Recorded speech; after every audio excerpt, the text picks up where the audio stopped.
I never know where to look when we sit here, like, I feel What, like up there? To the back.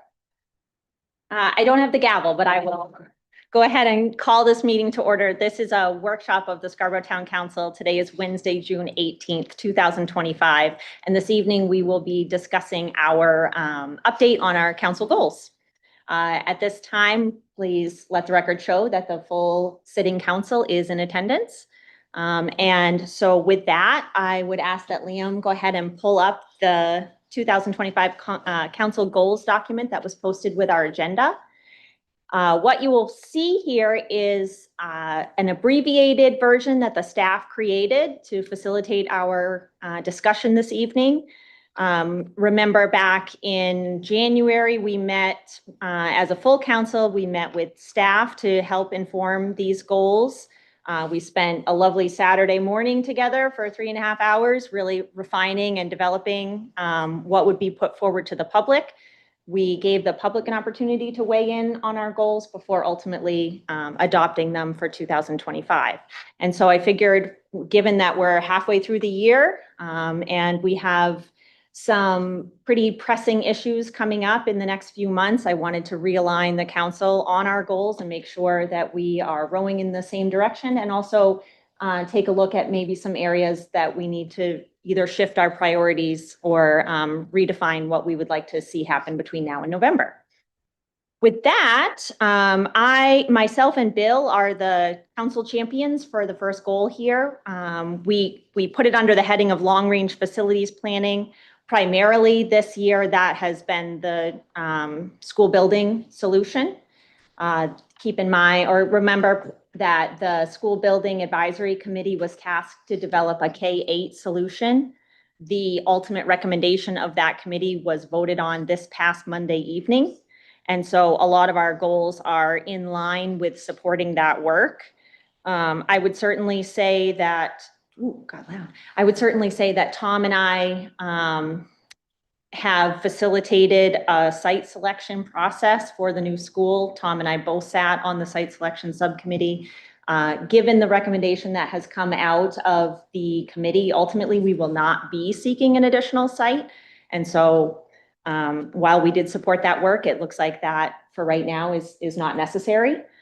Partner with the BOE and school board, the SBAC on communication and community outreach. For public awareness, and I'm so glad we're reviewing our goals so that I can highlight this. For public awareness, we have incorporated a SBAC update in every single one of our newsletters. And so sometimes one of the problems that the school board, or the challenges rather, that the school board has is just reaching non-parents. And so we have incorporated their updates into our monthly, bi-weekly newsletters. We have attended workshops. Keep in mind that we are asked to attend the school board meeting next Thursday. Shannon sent us an email outlining the timeline for that evening. They have a lot on their agenda that night, and it sounds like we're not right at the top, but our attendance at that meeting is certainly appreciated and encouraged. Let's see, support financial impact analysis for the new school. Tom has updated the tax impact calculator, which we have used in the past to help residents be able to modify our assumptions as well as input their own property value to help them get an idea of what the tax impact will be. We also had Nick Cloutier come to our meeting to entertain questions the other evening, and we didn't actually end up utilizing his services, but I'm certain that he will be available to us as we move forward, because once that recommendation is accepted by the school board, whatever that ends up being, explaining the tax impact is going to be on the council. Yeah, for sure. We talked about having that once the solution was selected, to bring that to finance committee for finance to look at before the council puts it on the bond. So that way we can at least do our part as a finance committee. So I think that's something maybe on our July or August. I just updated them today, as a matter of fact, based on the decision of Monday. So yeah, that's ready for your July meeting. that'd be good. Yep.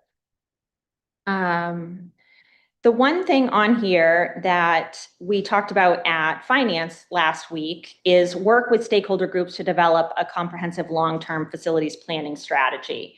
That got pushed to finance, I think just kind of as a committee starting point to see where we are and check in on that conversation. And please, fill in the blanks if I don't get it right. But basically, the finance committee decided that finance really wasn't the right place for this at this time. And that while other groups are certainly waiting in the wings, anxious to see what the school solution recommendation is going to be and where they may or may not be able to fit in with that. At this point, we have not made progress to that goal. And so we wanted to check in with the rest of the council and see how you feel about that, what you think our priorities on that could be or should be, and if there is an opportunity to make progress on that goal between now and November, or whether we acknowledge that maybe this isn't the right time to have that conversation. I don't think it's the right time. I think we got to let the school work through the process. The library is doing stuff that I, as the library trustee liaison, am aware of. And again, they're definitely taking a much more thoughtful approach to how they may address their facility needs. And so I think maybe once the school, after November, perhaps the next council kind of pulling together those groups. The one that we talked about at finance that is a concern because there's really no, like it kind of lost some momentum post presentation was the community center. Yeah. So I think that's a question of like, who do we charge at some point to like make sure that that work doesn't completely fall flat, because it was great work, but It doesn't have like an established Yeah. advocate. yeah, Right. Well, but I just don't see how we have time to do something like this, and I think it's probably something that the council could really deliberate on before we figure out. It's almost like the housing goal, like we need to really have a conversation about long-term facilities, how we want to move, and it's probably going to be a slow process to start before we really know what we want to do. Well, I think also the recommendation, and for those that aren't aware, the recommendation that came out of the school building committee on Monday night was to do renovations to Blue Point and Pleasant Hill, and to essentially rebuild Eight Corners on its existing location. And so, and provide additional capacity. and thereby, right, provide additional capacity at Eight Corners. And I think a large part of that kind of global facilities planning was predicated on us having some options, either for those existing buildings or in terms of a new site. And it doesn't look like we're gonna have either of those. And so I'm not sure how to advance that And conversation. there would also be some expansion at Wentworth in the middle school, but only incremental to eliminate things like portables. And Correct, so there's not going to be, under that recommendation, there's not Correct. excess space. right. Yeah, Bill. Corey's right. Every single one of our schools got something out of this. So it isn't just a primary school benefit over a consolidated school. That wasn't it at all. This was a much more complex analysis by a committee that met forever. I can't tell you how many meetings we've had over the last 6 months, but it was a momentous moment on Monday when we voted. This was the culmination of a lot of effort that I think the community will respect. You kind of say, well, what drove it? Well, Tom said to me some months ago, he said, not having to buy the land would save us a lot of money.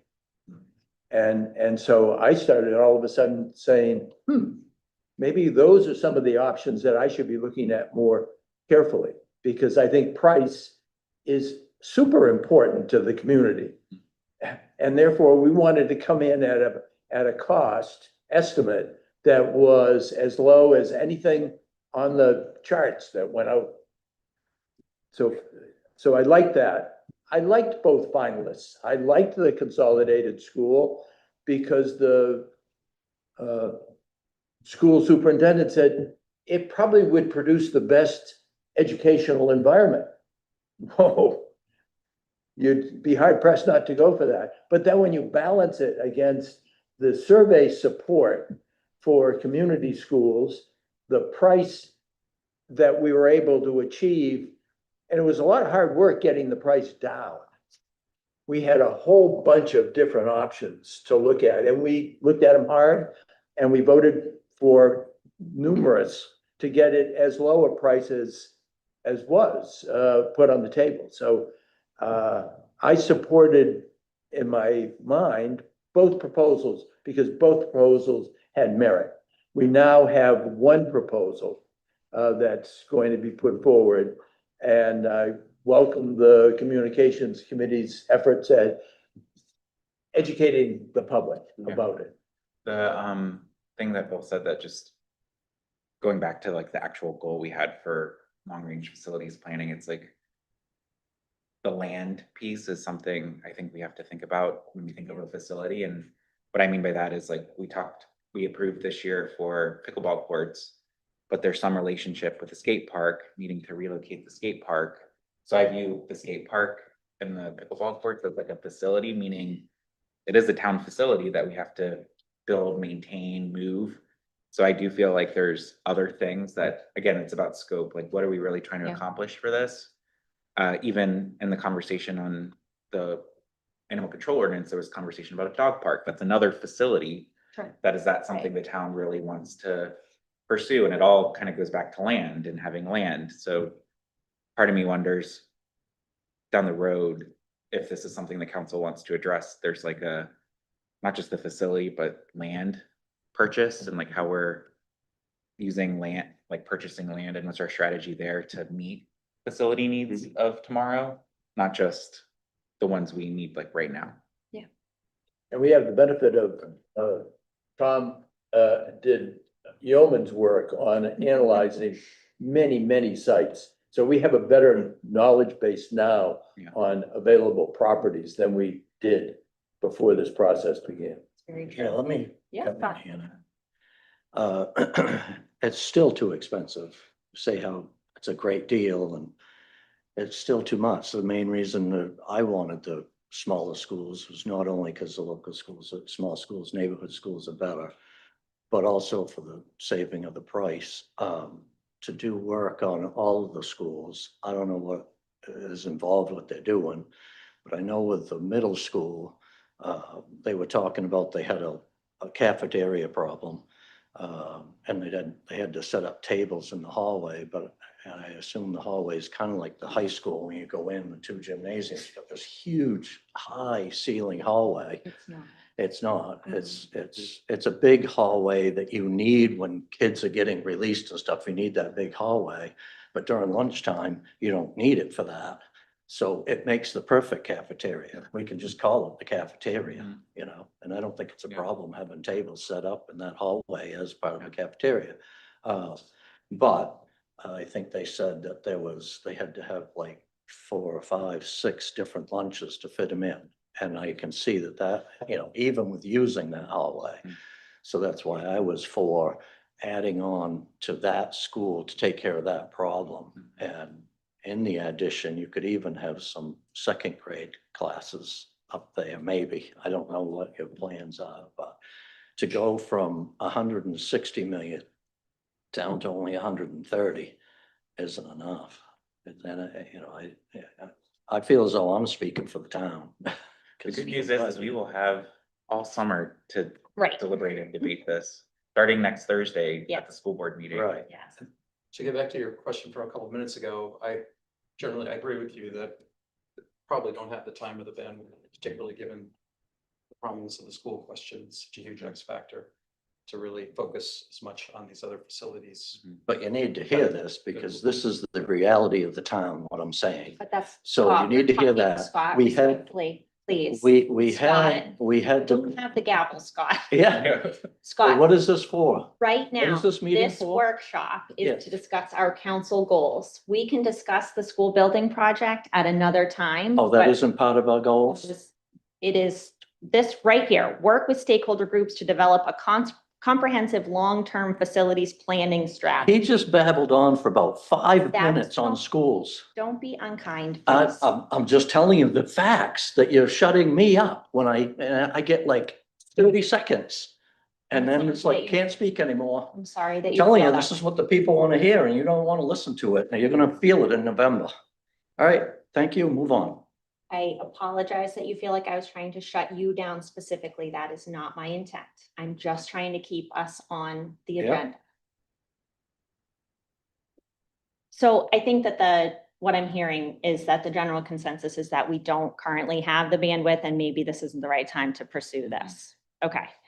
And then last but not least is develop a naming policy, which I see in red is scheduled for rules and policy. So thank you, Corey, for taking up Been that. discussed a little bit and we'll, at some point, we will be taking that back up as we head toward the fall. Perfect. I will turn this next goal over to Karen as our council champion. Sure. So this is our conservation, sustainability, and resiliency goals, which we have a bunch of. We're doing the best we can to plug away at them. So the first one we're actually been working on, which is explore a tree city initiative and discuss the creation of a tree board. So there's many different steps that you have to take to become a tree city. I think it's great that, I mean, this was brought to us by Autumn. Autumn is very aware of what the process is. So she's been kind of guiding the Conservation Commission along. And so they have created a tree care ordinance, which is the first step. And then I think she'll bring that is probably moving forward. And then I think after that, they could create a tree board. And then we apply to become a tree city. I'm sure there's a couple other steps in there as well, but we're on our way. Okay. And again, I think a council goal or something, and I hope this continues and that they continue to pursue this. I think this is something great for the city to be able to have those signs up, have an Arbor Day, and just kind of, as the Pine Tree State, be a tree city. Review and accept our open space plan, and we have accepted the open space plan, and we are continuing to work on our 30 by 30 goal, and we have our wonderful piece out front, which is keeping track of it. Installation, which I Yes. love. And then we have advanced the findings of the vulnerability assessment to develop a plan for addressing climate risks in Scarborough. I know you were the liaison to that committee at one point. I don't know if you have a more specific update. I don't, other than that is the anticipated timeline for when they'll come before council. Yeah. And they're on track to present that work. Great. And so when we get a vulnerability plan, what comes with that is probably going to be a lot of suggestions throughout the town of like things that we need to do to the town to improve it and be prepared for what's coming down the road. And so the next goal under this is to evaluate the pros and cons of implementing a stormwater management fee. And a stormwater management fee is just something that might be able to help pay for that sort of things. And so that's something that we've decided to take up through finance. Because really it's just a numbers game. Yep. We're looking at, what we're going to be maybe incurring down the road and how we can cover those costs. So, and then we have established a sustainability reserve account, which we did, I think, right Right out the beginning. gate, Yeah, yeah. which was great. And I was happy to get that through because I know that was something that sustainability group had been working on for Yeah, a while. and I'm eager to see how sustainability implements that, and uses those funds in the I've future. heard they have lots of I'm ideas. sure they do. Yeah. I'm sure they so do. that's I was great. liaison to that committee for a while. We have explored the low impact development standards in our zoning design to protect the Scarborough Marsh and its tributaries while supporting economic development. I believe that's something coming down more through the state. I thought Angela, as part of the MS4 permit, had to, like, this is kind of like Correct. something she has to do. I don't know if it's gonna get to us this. Yeah, I'll circle up with Angela. I didn't get her input, but I believe that is in process, and I think this council will see some of that early work. Yes, and typically if it's kind of like the past, sometimes it might go through conservation just to be like, this is how it works and this is how it does. And, should we maybe be a little more strict? But typically, I mean, this is pretty much dictated that comes down to the state. Yeah, it's part of the MS4 permit and also the chapter 500 rules, stormwater rules in the state that are. And then lastly, we have to examine the potential to improve the town's standing in the National Flood Insurance Program Community Rating System to reduce flood insurance premiums for residents. This was something that was suggested by Pete Slavinsky. I don't know if you're familiar with Pete, but I mean, so this was just something that some towns can do it's basically a checklist of things that you can do as a town to try to, then you show the insurance company that you have taken these measures and then you can get a reduced rate on your flood insurance. Very out there, just kind of an idea, but I said anytime that, there's something maybe out there that this town could do, or maybe we're actually already doing some of the things that would be required. So I think that's one of the questions is, are we anywhere near this or are we far away? Is it worth maybe just looking at what it would be to pursue this? Because if it's something that we're actually close to, it might be worth having the Conservation Commission take a peek at, because it did come out of there. If it's something like, oh, wow, we're nowhere near this, this is not something that we would be able to undertake, that's a different story. No idea. There's a lot of goals under this. I understand that. Oh. And we've dictated a bunch. I do wonder, because I do feel like that is something that would benefit the residents as a whole if we could in fact qualify for that and get discounts on it. But the reality is, I don't think we know much about it beyond what I've just said. Do we pause this one as well for this year? Or- And I mean, that's where it goes, I don't know what the Conservation Commission's doing next, and I don't know if we want to say, hey, like, let them decide if they want to take it up.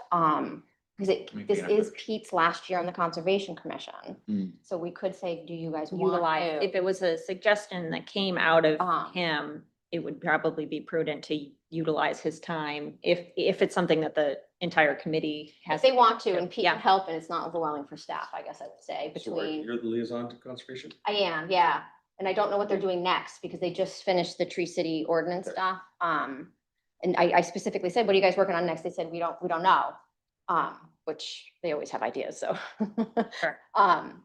But that might be something for them to maybe spend a meeting on, or spending a little time touching, if other people feel that would be worthwhile.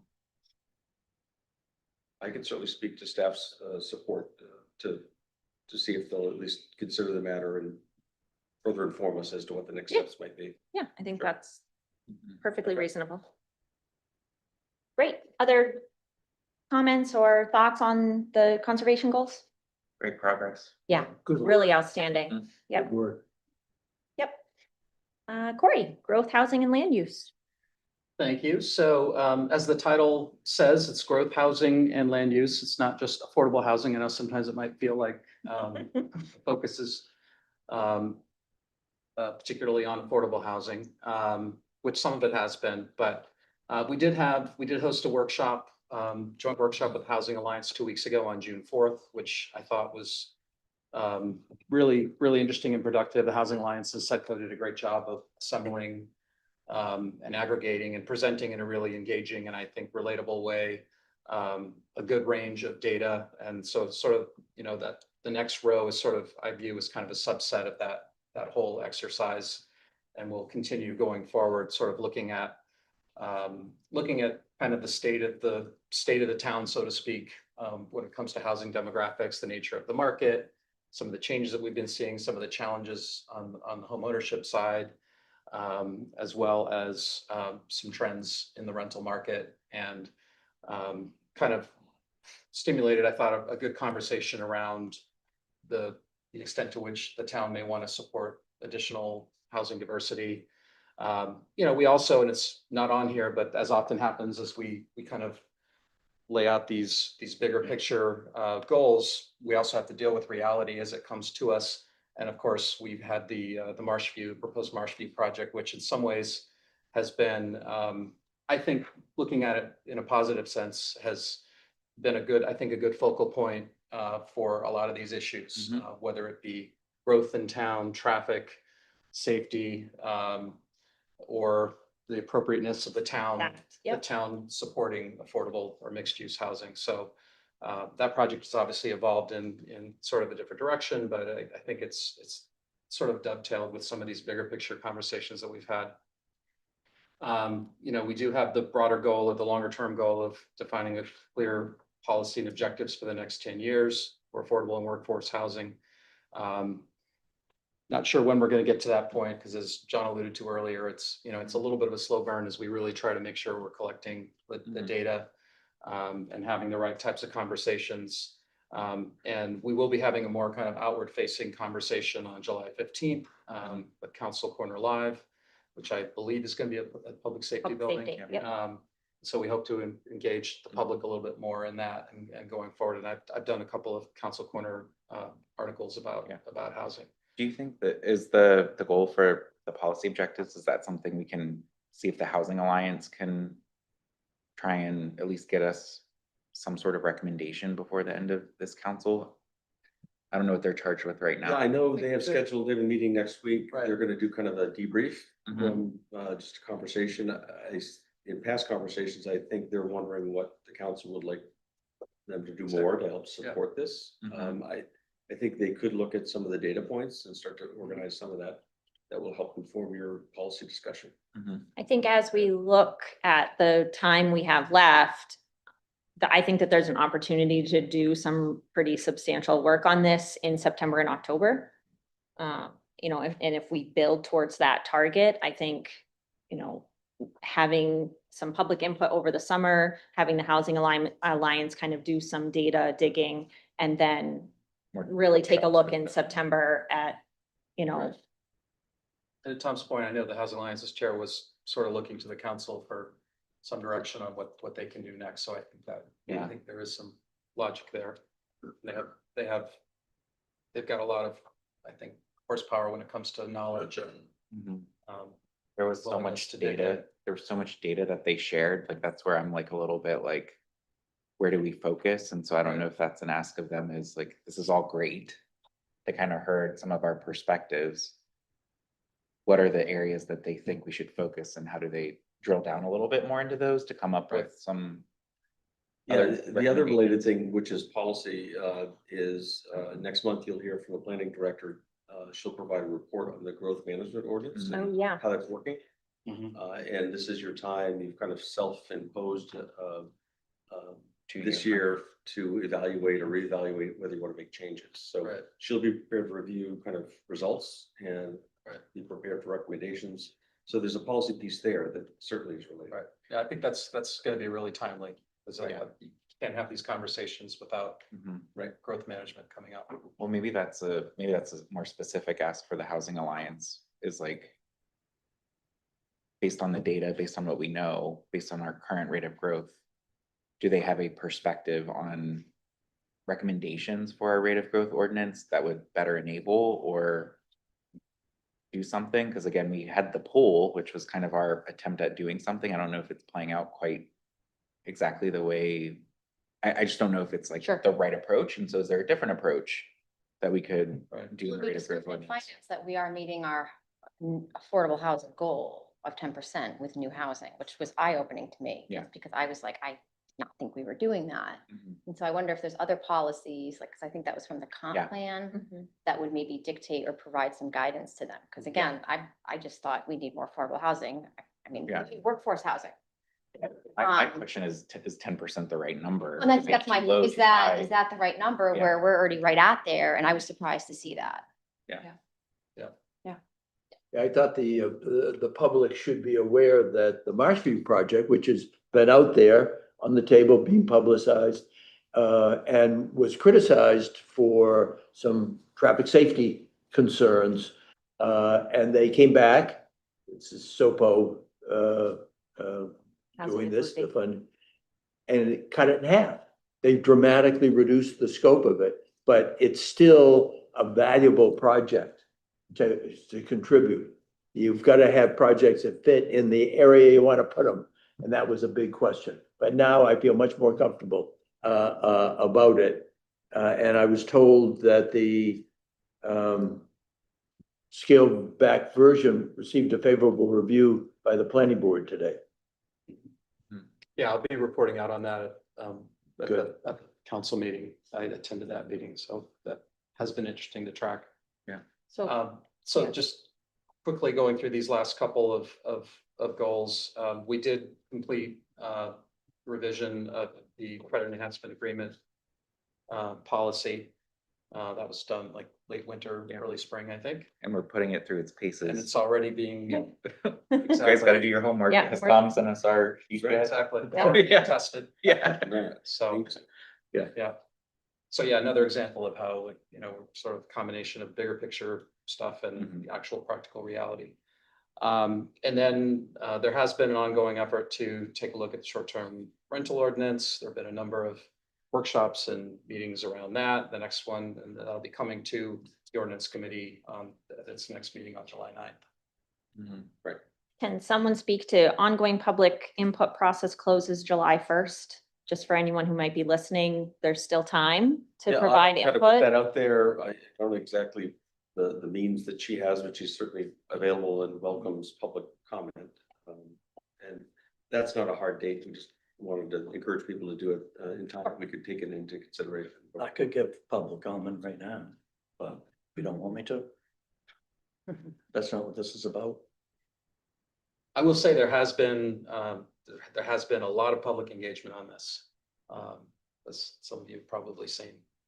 And so, yeah, A lot of public process. a lot of process and input. Okay, well, so it seems like there's nothing on our growth, housing and land use goals that we are going to kind of just drop for now. I think we're gonna continue to make progress on everything that we have listed. To continue that momentum along with the Housing Alliance and others. Yep. Excellent, thank you. John, I'm gonna turn communication and community engagement over to you. So I know for the first one around growth management strategies and communication, as Corey mentioned, it's kind of tied into the other one where there's been a series of Counselor Corners Mhm. on it. The Counselor Corner Live, I think, kind of fits into that bucket as well. And I know staff has been doing a lot through the newsletter periodically to communicate more on growth, just to get that information out to the public. So I think that one is underway and ongoing. Refine our framework for public engagement. This was what we worked on last year. I think we've applied it a little bit and I think it's good enough as is. So I don't think there's probably more work to do there. It's just looking for continuous improvement as the communications committee continues to apply it. Is that Can I- complete? I would say, to me, it's like complete and go ahead. One thing that we had talked about was maybe having Allison come, and even if it's just for a few minutes, kind of just give an overview of the framework that she uses to communicate with our public. And I just think it would be an excellent opportunity to give her a few minutes at a council meeting to kind of showcase this Yeah. work and highlight the strategies that she uses. And so I'm seeing a lot of nodding, and so I will work with Tom to figure out when that makes sense to have her come and speak at a council meeting. I love the idea, like just what that's making me think is during his town manager's report, how we often have Autumn come and speak. Yes, like, exactly. Yep. Just to like have staff come and share some cool things that they're doing that maybe they don't always get the limelight to Exactly. highlight. Exactly. Okay, great. We have not established a liaison role for Crossroads. I think that was something that Counselor Cushing felt super passionate about. I don't know, like I'm at this point, I don't know if we need one, and I think things are relatively quiet between the town and them at this point. And so I don't know, that's a question for this body. Do we want to continue to pursue that, or do we want to let that kind of go away at this point? Line of communication, okay, I guess the town manager would, Yeah, I mean, I've had limited contact with them. Essentially, we've had no need to, other staff has been working with them very consistently as they, kind of the details of their development, but no big policy issues. Mhm. We invited most of those discussions, whether it was growth management ordinance Mhm. or other things. We often were the aggressor in bringing them to the table. And We were invited to that eggs thing that they did last week. I know Tom went. So I mean, I think when there's opportunities, I think they come up, and Eggs thing. the eggs thing. Eggs and issues. Eggs and issues. Sponsored by the Mayor of Portland Chamber. Yeah. Yes. Okay, I didn't see any eggs there. Yeah, and when this was discussed back in January, I sort of went along with Don's suggestion, partly because in that moment, it felt like, that we were sort of in the thick of the wetland setback discussion, and there felt like there had been a series of issues I agree. where there was a case to be made for having a more standardized line of communication. But given how things have evolved, I don't feel attached to it. I don't feel particularly. The other thing I would say is they're either. moving into the town center, and, there's some, this is the time that I would say is critical, it's being dramatic, but I think it's a really interesting part of their project that, to the extent that the town is aware of what they're doing and can have input. So there may be some value in the coming months as they start to get into that next part of their project. Mm. But Yeah. we'll certainly keep at it from a staff level. And I almost feel like we're kind of getting to the intent of this really through the next one, which is SEDCO is really our business community committee. And so while the Crossroads doesn't sit on there, I think the intent is we need to always understand the impact to the business community based on the decisions we make. And I think SEDCO, between Karen, Autumn, I think have done a great job trying to make sure that they're pulling them in to review ordinances as needed. And so again, I think there's probably an opportunity at some point for us to invite Sedco as well to kind of give an update of Sure. what's going on, what's important. And I know we all go to the Sedco annual meeting, which is always, it's more of like a celebration of stuff that happened. But Yep. again, it would be good to hear, like Karen does such good work with the Sedco board that I don't know if we as a body always get visibility into that. So it might be an opportunity for a workshop, not to do anything, but just to say, tell us what's going on and what's important, because Karen shares sometimes research that's happening in town. And I think just being able to kind of see that as a body might help us think about some policy choices and stuff we do as well. Yeah. And in conjunction with the presentation that she gives the evening of the Sedco board, she could be Tom's town manager report special guest Yeah. around that same timeframe. Yeah. And that would probably not burden her with additional work. We would just ask her to pare down her slide I deck. think it's an October date. Yeah, Yes, for usually. October. Okay, great. I'll star that for Okay. potentially mid-October. Develop communications plan on the budget. That's done. Budget passed. Woohoo. Develop a consistent framework for community outreach. So I think we've started the work with Allison and Liam to really try and model off of like what Nick did for the revow to say, who are the key groups in town that we could maybe leverage? And so we have a list formed. Again, we haven't really done much with it. And so that might be something down the road that the council might want to figure out, like if there's something big that we want to engage the public, like how do we take that model and reach out to different groups, organizations to help get the word out or help post things. So I think there's more work to be done there. I'm sure we'll learn stuff through the school work that will happen. And I know Allison's working closely with them, sharing kind of that information, I think, to help them think about how they could potentially engage the public as the committee goes out into the broader public to help communicate. So again, I think it's ongoing and I don't Yeah. think there's anything more to do at this point. I can keep going for traffic and transportation. So the townwide transportation study is gonna be before us on July 16th. So that's great. It's been a lot of work. Like I think staff especially has, because we lost the contractor support, have been really trying to like do it all themselves. So that's kind of delayed it a little bit. But it's a great study that will help us long-term work through planning. The CIP item, I think, like once we accept the plan, I think the transportation committee will start the process to work on that. So this will be a carryover for next year, very similar probably to the Community Services Advisory Board, how they work once we got the community services plan to like help prioritize things. So that'll be ongoing work. And that timing will be good. We'll have 6 months before budget, so. Yes. Yeah. Yep.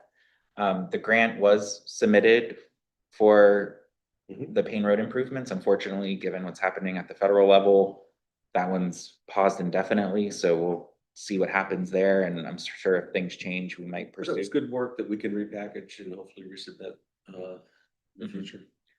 The next one, again, I would look to the body for guidance on whether we want to do this. Again, we had talked about how with, no longer having the Gorham connector, there's still major issues in North Scarborough. A lot of them weren't necessarily contemplated in the transportation study because a lot of the work was developed under the assumption that the Gorham connector was going to address some of those problems. We're often getting emails now from some residents in the Saco Street area that are concerned about traffic and Congestion safety. and safety. Yeah, so, but again, we've talked about kind of forming a broader conversation around this. And again, I don't know if there will be time to do that or if if that's something that the council wants to do. So I guess that's an open question for you guys of, will we have time? Do we want to pursue this? Yeah, that work is starting. DOT has taken over the planning effort. I've been part of conversations with GPCOG, bringing them in on the ground floor. And so I've every confidence that they'll be part of that effort going forward. They've given themselves a couple of years, frankly, for this next step. So it's probably beyond the horizon for you. Yeah. It might be beyond your reach as well. Okay. It's okay just saying we're going to move on from that one. Yeah, I'm okay with that. Communicate via different channels, the work actively being implemented to improve traffic in town. Again, I know in the newsletter, Mhm. there's stuff in there. There's a great website. The transportation committee often, like every few meetings, will be like, we need to communicate more. So I think this is something that, again, I think is of interest. If you guys haven't looked at that site, that's on the town site, again, they have every traffic project. And again, not every traffic project is a town project. Some of it's a developer project that they have to do because of something that came out of planning board or their TMP. It's the stuff that the town is responsible for, but it just shows you what's planned. And so it's a really great resource for residents if they want to know, like, when is this road going to get fixed? When is this light? Like, everybody talks about Mussey Road and when is that light coming? And it's on there, and it's been on there for the past 2 or 3 years, but I just don't. It came up yeah. at the school building meeting on Monday. Yeah. That people had concerns about the Eight Corners traffic, and Tom was luckily right there to jump in and say that light is coming This year. this year. We did approve the Vision Zero resolution, and then we did have a conversation with public transit providers and funded in the budget some money for a potential pilot. So good progress on transportation and traffic. Thank you. So I've been taking notes. If it pleases you, I will, further fill this out with the additional input. And this is a document we can serve up on the website so people can see where we are Yeah, mid-year. I think that makes sense. Please do. Other comments or questions on the goals? No? I'll Okay. just quickly say on the North Scarborough transportation challenges that, just for the record, for the public watching, that doesn't mean just because Right. we're not prioritizing that particular sub goal for the remainder of this year, doesn't mean that it's not on our radar. Mhm. I know that there may be some in that part of town that maybe feel like since the connector went away, that it's sort of been forgotten about. The town and the council will continue to Mhm. try to be responsive to issues over there, and it will be something that will be on our plate going forward. Yeah, that's a really important point. I don't want anyone feeling like we're just sweeping it off and saying, well, this isn't a priority more. This meeting really is about looking at what we can realistically accomplish between now and November, and do it well. And so I think I think it's okay to look at some of these things and say, we just don't have the time to do this well right now. Yeah. But that certainly doesn't mean that it's off the plate indefinitely. At this point, we had talked about Tom and I and John as leadership. So we're going to pivot away from our goals conversation just a little bit here in the last few minutes, to discuss how to advance or continue the conversation around our animal control ordinance. For the public's awareness, if you have not been following, the animal control ordinance came out, a recommendation came out of our Community Services Advisory Board. It went to ordinance last week, and there was a robust public presence at the meeting.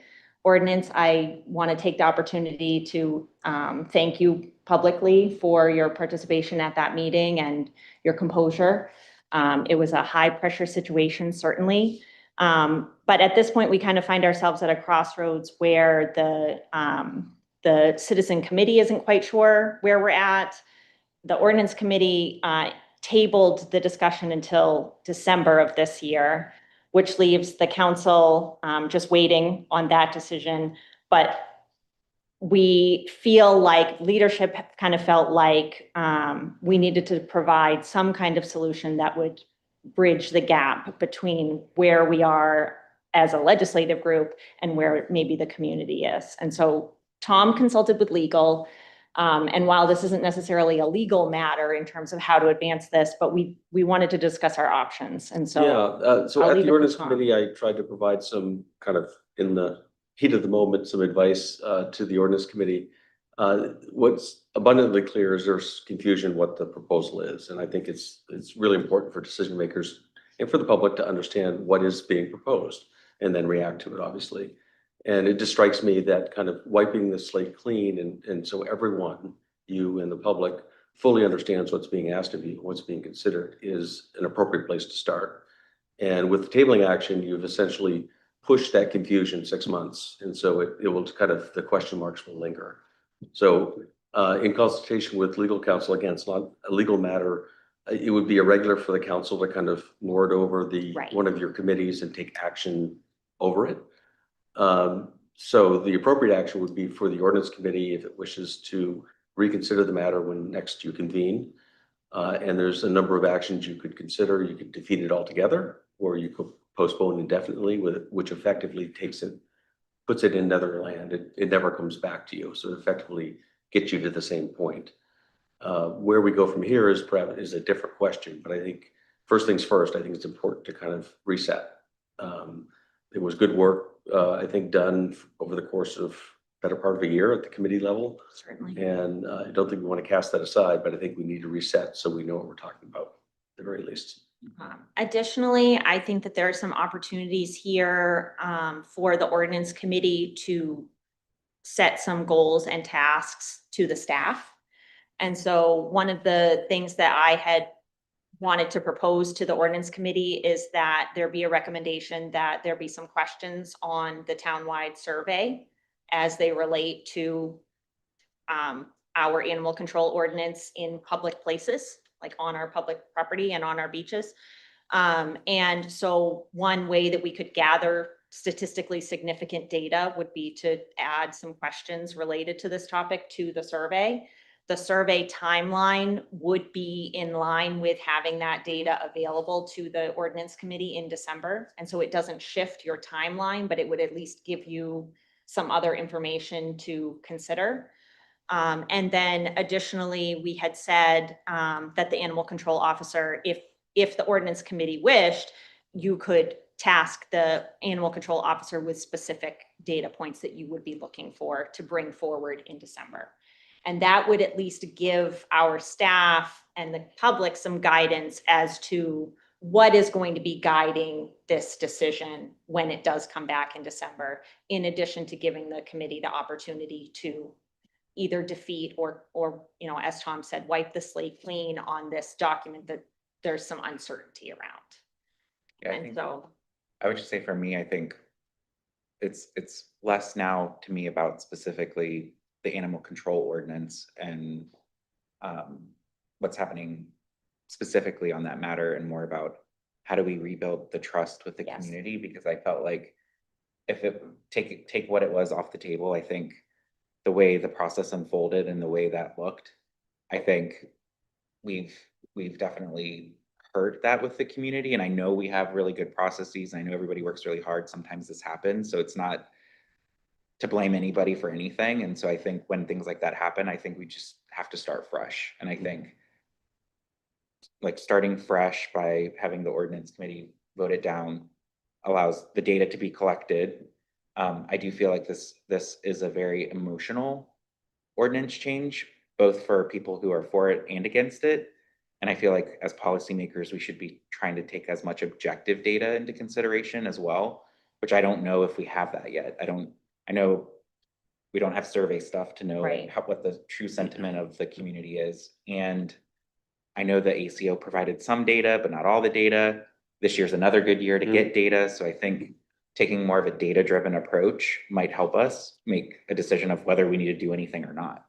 I'm still not convinced personally that we need to do anything because I haven't seen the data. I hear what people say. I hear what people value. I'm a little worried that we're hearing from two very extreme sides on the issue, and those are relevant opinions, but I want to hear more broadly from the rest of the community on what they think. The only other thing I think probably should talk to, and maybe this is for ordinance to take up as well, is I don't know if it's for ordinance or who, but like if there's a problem that would benefit from more enforcement and education, not necessarily a regulation, what can we do in that vein so that way we're doing more to help make sure that the ordinance we have in place is actually being enforced properly? And so that might be a question specifically for the rangers and for the animal control officer to really kind of figure out this summer through their experience, like what do they need? Because I view them as like the primary staff I feel like we're leaning a lot on the Plovers monitors to do a lot of the monitoring of this ordinance, and I'm not sure if that's really their charge, but that's kind of what they're doing. And so I do feel like there's an enforcement thing that probably needs to be discussed within the community to figure out, if there are situations where there's a violation, how do we make sure that that gets corrected appropriately? And I would just add that the building of the survey questions is also a public process. It takes place at the Communications Committee. And so that would be another opportunity for public engagement on this and to kind of rebuild some of that trust too, to make people, really to just give people the opportunity to even have input if we were to move forward with some survey questions, that this is not just a unilateral decision. We're not just saying, like, there would be an opportunity there for public engagement as well. And so I see that as also an opportunity to mend some fences Yeah, possibly. whether it's specific data points that you're interested in, or perspective, or just experience, what I can say is our animal control officer for the first time in I think 7 years is now full-time, starting July 1st with Scarborough. So we've been sharing that position with Westbrook all these years.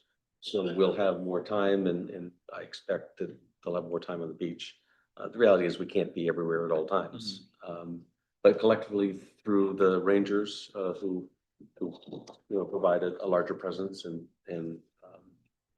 can give greater attention, and the animal control officer, I think, will have better information around experience and some data for you to consider. This has all been hashed over 4 or 5 years ago. There was a long drawn out thing, same thing. And we're bringing it back again, and you're gonna rehash the same thing over again. It's been decided. It's been decided. I mean, there's a happy medium there, and it is what it is. There's people that don't want dogs on the beach, but the only thing I can say to it is, all towns around us don't allow dogs. So maybe, but the only thing is maybe have it residents only. Because those towns don't allow dogs on the beach, so then they're coming to our beaches. That's about the only thing that maybe there could be a compromise on, but other than that, it's very restricted. It's early in the morning when nobody's there anyway, But Personally, Thank you I'm for with giving me you, that. Scott, but I do think we have to allow some data gathering to hopefully prove our hypotheses, right? Like, that's my hypothesis, is what we have is good enough, but I do think we need keep to. beating this dead horse. Yeah. I wanted to make sure that we had this discussion publicly. And primarily, and I like to be as transparent as I can be. What ended up happening was 3 of you sit on ordinance. And so you were acutely aware of what had happened and the position you found yourself in.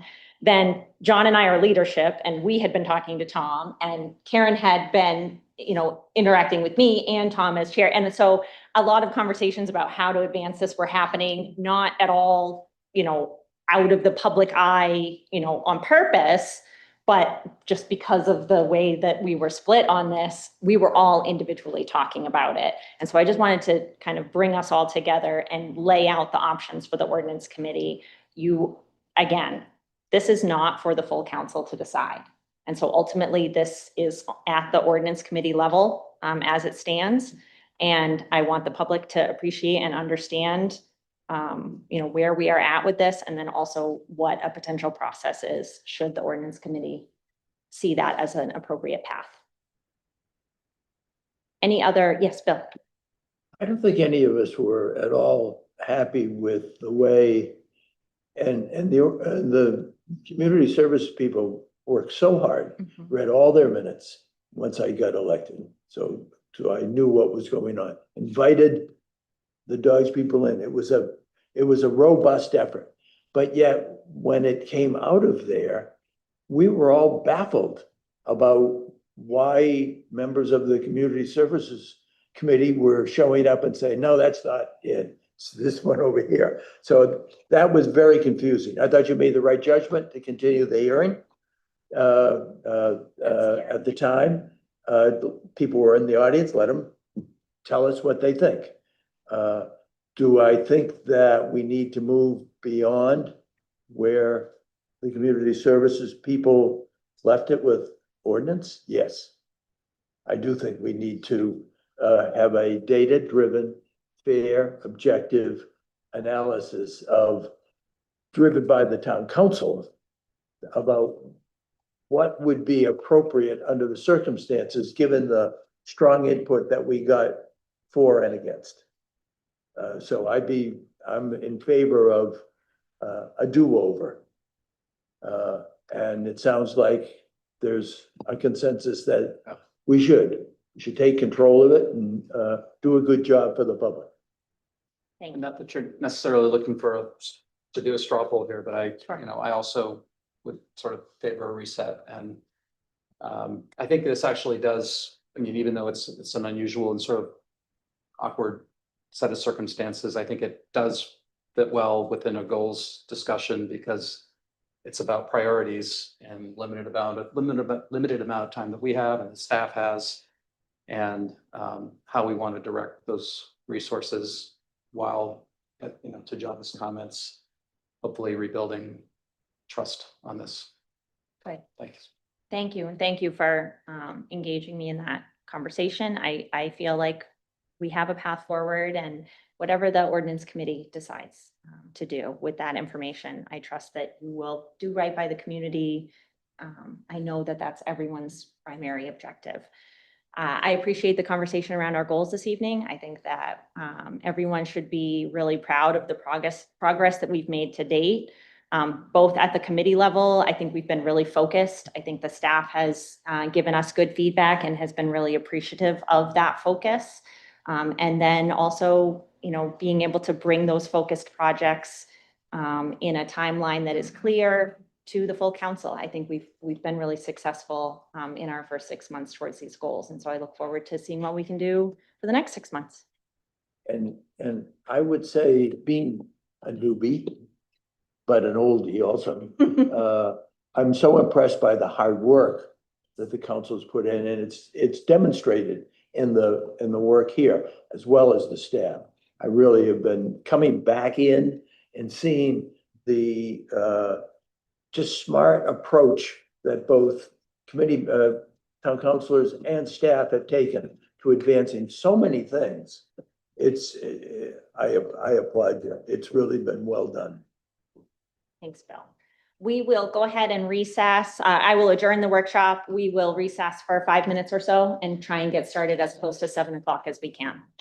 Thank you, everybody. Thank you.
Good evening and welcome. Today is the regularly scheduled meeting of the Scarborough Town Council. Today is Wednesday, June 18th, 2025. Please join me for the Pledge of Allegiance. Pledge allegiance to the flag of the United States of America and to the republic for which it stands, one nation, under God, indivisible, with liberty and justice for all. Jody, could you call the roll, please? Counselor Doherty. Here. Counselor Shu. Here. Counselor Fellows. Here. Counselor Donovan. Here. Counselor Henderson. Here. And Counselor Chair Schreiber. Here. All present. Thank you. Thank you. Item 4 on our agenda is general public comment. If there is anyone in the audience or online wishing to make public comment on something that is not on our agenda this evening, now is the time to do so. You have 3 minutes to speak at the podium. Please give us your name and address for the public record. Welcome. Good evening, Katie Foley, 7 Acorn Lane. Want to start by thanking the council for engaging in the conversation this evening about the animal control ordinance. Appreciate and recognize that it's not a comfortable conversation to have. And believe me, I don't want to be here either. Few things I do want to just kind of clear up. Number one, I was never invited to the Community Services Advisory Board. A concerned citizen saw that it was on the agenda, reached out to me, said, "Hey, Katie, you might want to go attend this meeting." So this was back in January of 2024. I attended a meeting. I walked in with 2 bags and 7 binders of all the research and notebooks and work that we had done the first time around when this was an issue. And at that time, I was invited to speak. I did. I was told after that that it was kind of going away and nothing else was going to be done. That I believe was January 12th. My mother fell on January 16th. I spent the next 2 months with my mom in rehab. So for anyone to think that I didn't care or that I didn't show up or I could have been more involved, it's just, I'm not hard to find. People know who I am, know how much I love this issue and how important it is to me. So I would have attended had I known those conversations were ongoing. Number 2, I want to offer a public apology to Glennis Chabot and Counselor Donovan. I think, while I think it's a little bit a play on semantics, I'd never, if I said the words, I'd have to rewatch the tape. If I said the words that they formally offered an amendment in public, that's not what I meant. But there was, in fact, some proposals shared with that committee or with the committee liaison. That is the first place I saw language changes that then appear later in iterations and versions that we still don't know how they showed up. No one seems to know how it showed up. So that's, I do apologize if the semantics or I used the wrong words. Certainly didn't mean to imply that there was, that should have been done, in my opinion, at an ordinance committee meeting. That's where that kind of work would belong. And last but not least, oh, no, I said both things.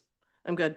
I appreciate, I hope that the ordinance committee will, in fact, consider the reconsideration option. I think it would be the best option for the town, and I'd be happy to participate moving forward. Thank you. Thank you. Welcome. Hello, Scarborough Town Council. My name is Claire Shaw and I live at 10 Bell Terrace. I moved to action today because I see danger entering our community. I moved to action today because I see injustice happening in our community. And I moved to action today because I cannot be content to stay silent and hope that someone else will do what is right for our community. On Saturday, while Mainers across the state were attending No Kings rallies to protest rising fascism in our government, the Scarborough Police Department pulled over a vehicle containing 8 men on Route 1. According to the PD's press release, the vehicle matched the description of one that the Oxford County Sheriff's Department was looking for in connection to a suspicious boating death. At the request of the Sheriff's Department, Border Patrol was also called. News Center Maine reported on Tuesday that while the Scarborough PD stated that the death may have been suspicious, quote, the Maine Warden Service, as one of the lead agencies investigating the incident, has since reported that the death is, quote, not considered suspicious. In fact, at the scene of the traffic stop, game wardens determined the witnesses to the drowning were not in the vehicle. But despite the fact that these men had not committed any crime, photo evidence shows that Border Patrol officers arrested them anyway. I understand, and I think that we all do, that Scarborough officers were following orders. What I also understand, and what many of us here understand, is that these orders put not only these men in danger, but our whole community. As of now, I don't know the legal status of these men, and in part, I don't care. Because what I do know is that Border Patrol and ICE pose a real and present danger to all people they choose to detain. At our southern border, Customs and Border Protection has been responsible for detaining and separating immigrant families. CBP has held immigrants for extended periods of time in inhumane conditions and prevented them from accessing legal counsel in their native language. Across the country, ICE agents have abducted people, no matter their legal status, and taken them across state borders, kept their location of detention from their family, and, like CBP, prevented their lawyers from sufficiently consulting with them and representing them in their case, which is a violation of their Sixth Amendment right to legal counsel, something which is guaranteed to anybody on American soil, no matter their citizenship. Also, like CBP, ICE notoriously keeps detainees in crowded, unsanitary, and frankly inhospitable conditions, which is a violation of their Eighth Amendment right to imprisonment free from cruel and unusual punishment. To the Scarborough Police Department, as officers of the law, as men and women who have dedicated your lives to upholding the Constitution, do you feel comfortable turning people over to agencies that so blatantly disregard the law? One of the values of our police department is fairness. You state that you will treat everyone in an equitable and dignified manner. Do you feel that ICE and Border Patrol do the same? One of your other values is integrity. You state that you will not compromise your moral or ethical principles. Officers, do you feel you can morally or ethically release people into ICE or CBP custody when those agencies have proven to the nation time and time again that they will not respect the dignity of the people in their custody? How can we expect these 8 men in Border Patrol custody to see justice when ICE and Border Patrol routinely refuse to afford its detainees with the rights they constitutionally deserve? I know you must follow your orders, but I urge you to remember that as Americans, your responsibility in the face of injustice is first and foremost to reject it. To the Scarborough Town I would Council, politely ask that you wrap, please, in this name Okay. of time. Thank you.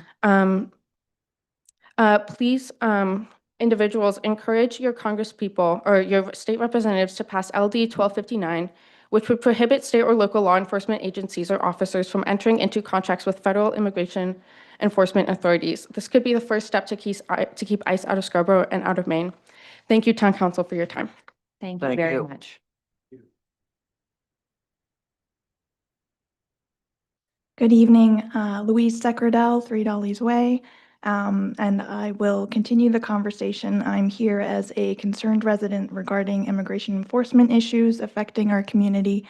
Earlier this spring, I reached out to you all with questions about ICE and cooperation with our police department, and I received a really thoughtful response from many of you, led by Corey Fellows, with the statement that our police department does not enforce immigration law and is not seeking contracts with ICE.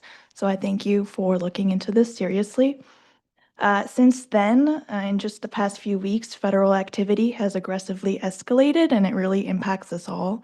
And I realize this issue is complex and largely out of our hands. And I also believe we can do more to push back.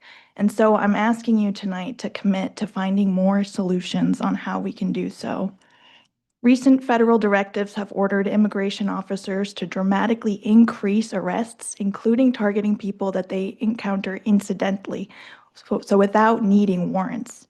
I volunteer my time supporting immigrants in our communities, and we've been seeing federal officers using deceptive tactics where they've already detained people and then they ask them to get friends and families to come and visit, and then they arrest those people as well without a warrant. We've had several asylum seekers, so people who are here legally, legally allowed to be here, who have work permits, pay taxes. They've been arrested, detained, moved to other facilities across the country without knowing where they are. And we believe that these people have been targeted because of outstanding parking tickets. So they are targeting people in our communities for no reason. This past Saturday, Border Patrol detained 8 people on Route 1 in Scarborough, as we've heard. I understand the Scarborough Police Department released a statement about what happened and is not taking additional questions. But honestly, some details are still vague, and it's unclear how or why Border Patrol was even notified. Our town is directly connected to all of this. We are leasing property to a processing facility that no one seems to know anything about. Our friends and neighbors and workers who have not committed any crimes are being kidnapped and taken out of state to who knows where. The federal administration is testing the boundaries of due process, and without due process, none of us are safe. It's going to get worse before it gets better. I am an optimist, but we need to put the work in. I'm asking for your help in coming up with solutions to fight back where we can. It can feel overwhelming to know how to tackle this. There's already a large community response happening by local nonprofits, legal aid organizations to support those affected, and at the state level with pending legislation on preventing police-ICE collaboration. But I believe we can do our part as a town. This can take many forms, including using our collective voice to get answers from our congressional delegation about the ICE facility in our town, or increasing accountability of our police activity. Are you willing to work on this together? Thank you. Thank you. Hi, I'm Abigail Henry, 8 Longmeadow Road. Like Louise, I'm here asking for town council's partnership in addressing the dangerous overreach of Immigration and Customs Enforcement, which operates from a facility within our town limits at 40 Manson Libby Road here in Scarborough. ICE uses taxpayer dollars to militarize our communities, criminalize immigrants, and spread fear, all under the guise of civil immigration enforcement.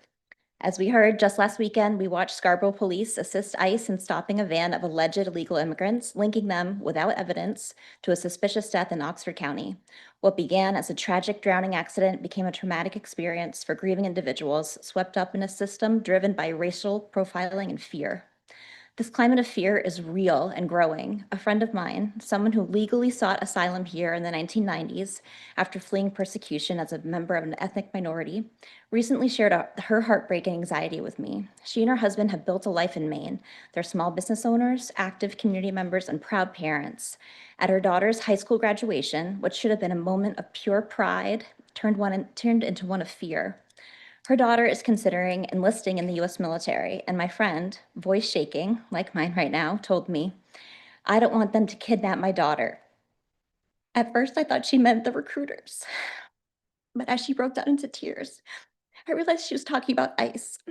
Her fear was that the very institutions meant to protect her family could be used against them. This is the level of terror ICE has created, not just among undocumented people, but within families who have followed every legal pathway to become part of our community. Town council has a role to play.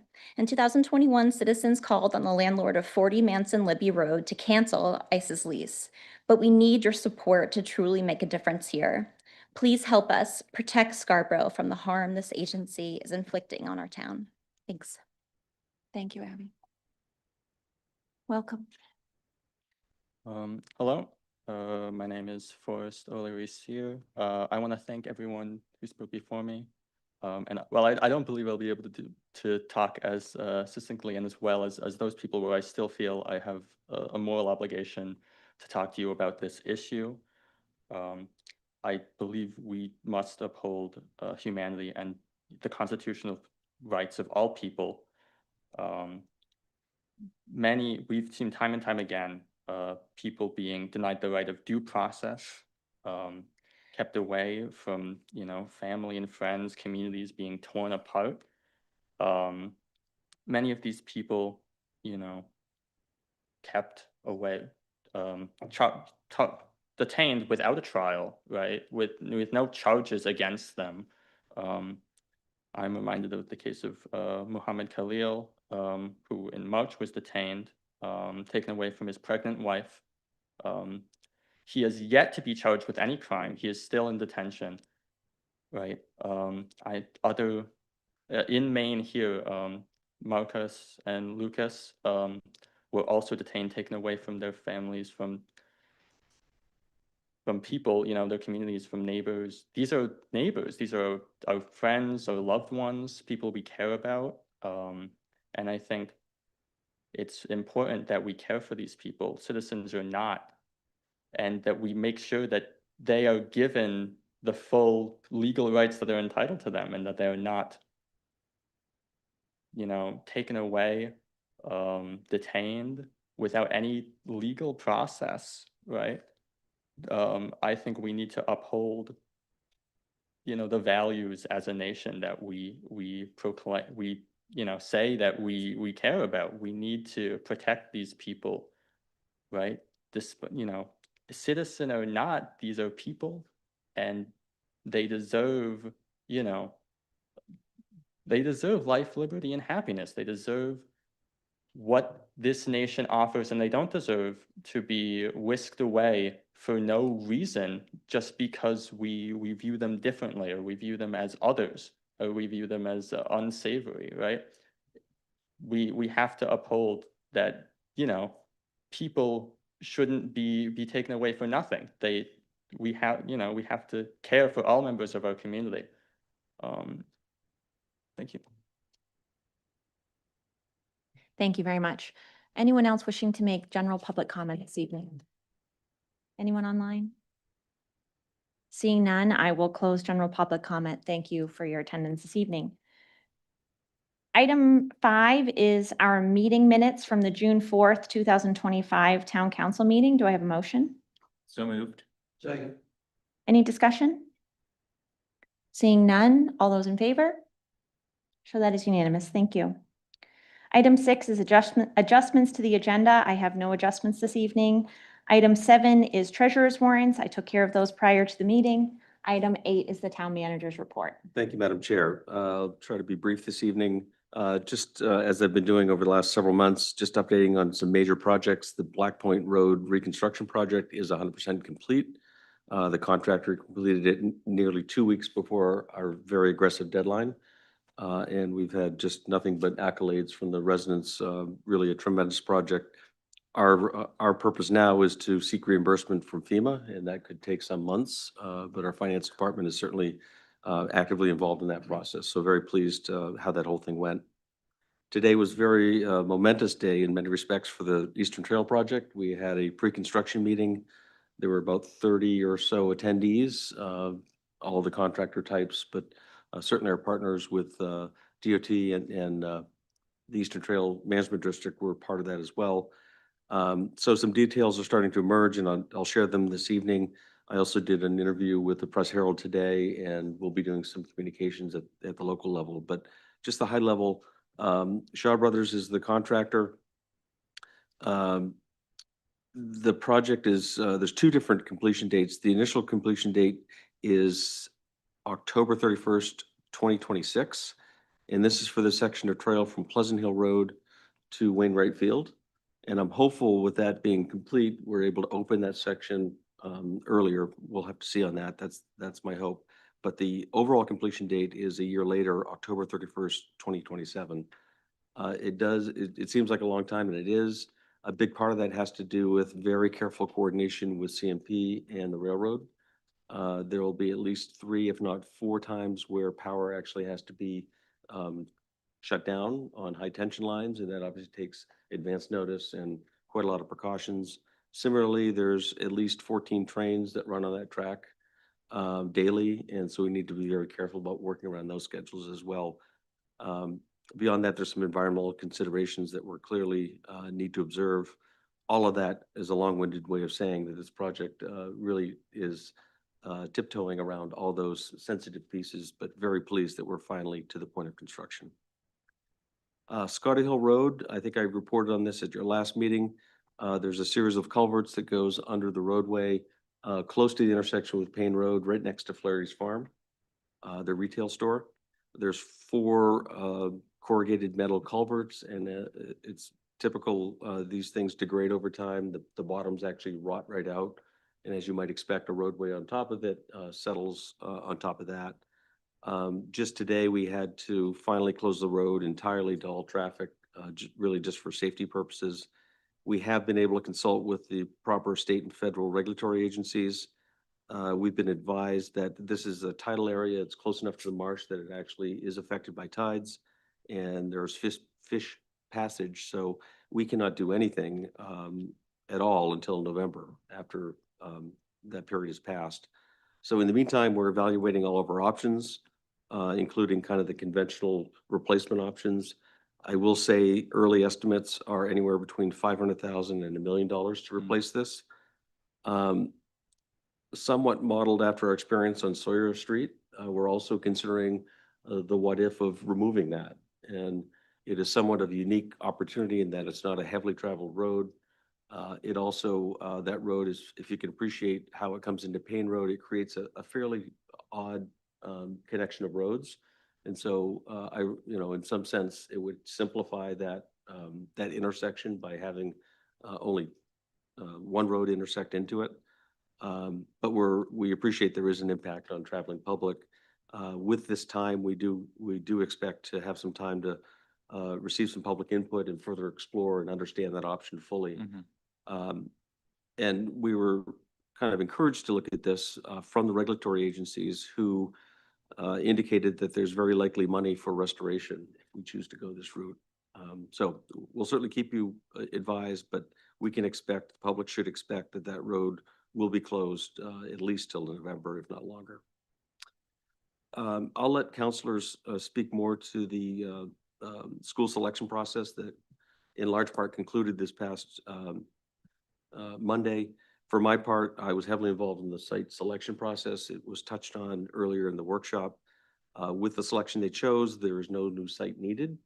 I did put a fair amount of work in. I don't see it as all for naught. I've established some good relationships. I have a better understanding of available land. And as was mentioned in the workshop, we'll need land to advance any of our major priorities. So I think that was a good way to spend the last 6 months to really get acquainted with some of our opportunities here. Short-term rentals, that's a process that continues. Staff is still taking input from the public until July 1st or so. And that is really so we can collect that and provide that to the ordinance committee, who will take the matter up on July 9th at their meeting. And just a reminder, housekeeping, the council, by your rules, meets only once in July and August. So that will be the third Wednesday. So it's the second monthly meeting. If there is the need for additional meetings, it's not uncommon to accommodate that, but we'll try our best to stay on that schedule, and hopefully the weather improves so we can enjoy the summer. And lastly, I just want to make you aware, the Pine Point community will be again hosting their 4th of July parade and kids fun run. It's scheduled for July 4th, which is a Friday this year, 9:00 a.m. And there's a rain date on Saturday, July 5th. Town staff supports the effort in a number of ways. Very pleased to do that. It's a great community event. So with that, I'm available for questions. Thank you, Tom. Are there questions for Tom this evening? Yeah, John. So on Saturday, when the event happened that a lot of the speakers talked about, I did immediately contact Tom, and he was on it to understand what was going on. And so Tom, I don't know if there's anything you can share to fill in some gaps maybe about what happened, and just kind of share your perspective on the situation and what occurred. Yeah, I actually, upon your suggestion and request, I actually went to the scene, so I was able to kind of see it myself. I guess maybe what's most helpful to speak to the Scarborough Police Department's level of involvement and how and why we were involved in the first place. The vehicle that was stopped, there was and I'm probably using the wrong term, but an all points bulletin for this vehicle across the state. And one of our officers viewed the vehicle. I believe that vehicle has some connection to Scarborough, so it was probably not a surprise that they were on the lookout, but they were looking on behalf of another law enforcement agency. Apparently, there was a Maine Warden Service investigation related to a drowning in Oxford County. And so our officer, I think, correctly followed that request, stopped the vehicle. The vehicle was stopped for an extended period of time, so long enough for the officer to say, I have no reason to hold this vehicle. It's my understanding he released the vehicle, and almost instantaneously, the Warden Service again stopped the vehicle and continued and whatever transpired happened after that fact. So I'm pleased with the conduct of the Scarborough Police Department. I think they're doing what they've been requested to do. Who knows you know, when one of those bulletins go out, you don't know what the nature of the case is. And so I think it's important to at least make that stop and make sure the proper authorities are able to investigate or handle the situation. And as luck would have it, when I pulled up on the scene, I pulled into one of the businesses, and the van that was stopped pulled up next to me. And it was at that point I realized that there was some detention going on, and I don't think it was any great surprise with Border Patrol vehicles on scene. So that's really the extent of what I know about the situation. We certainly don't have any contract or agreement with ICE. That is not our position with respect to the facility at 40 Manson Libby. That was an allowed use at the time. There was a lot of interest in finding ways to not allow that to happen. The facility was built out to accommodate a tenant, in this case, the U.S. government. I will say the council, in response to that, did change its ordinance to allow that not to be expanded. So they did what they could. It certainly didn't, stop the use from happening. But we really have no involvement or connection with that facility. Perhaps we can find out more about the activity, but that's not common knowledge to us. Thank you. Thank you, Tom. Other questions for Tom? Great.